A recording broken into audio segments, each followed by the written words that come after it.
lot of my field work and research is oriented towards uncovering the ways that we subconsciously and often deliberately bury risk into the foundations of our built environment. If I'm charged with putting 7 bags of cement into that yard of concrete, but I decide to put 3 bags of cement and sell the other 4 bags because I need to feed my family or something like that, that building becomes unstable. It's stable enough to actually look like concrete, and in fact many architects and engineers wouldn't be able to tell the difference once it's cured.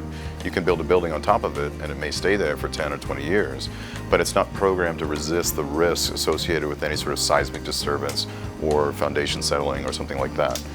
I think the thing that needs to happen the most in order to avert these risks is for the professions that are associated with the built environment, like architects, engineers, and planners, to do everything they can to make the public aware of the risks that actually exist in the built environment.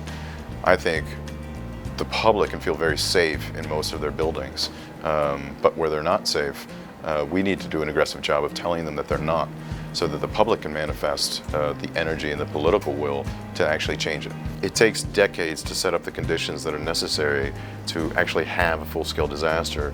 And the event that we like to talk about, the earthquake, the hurricane, the typhoon, is merely the trigger that sets off those conditions that have been built.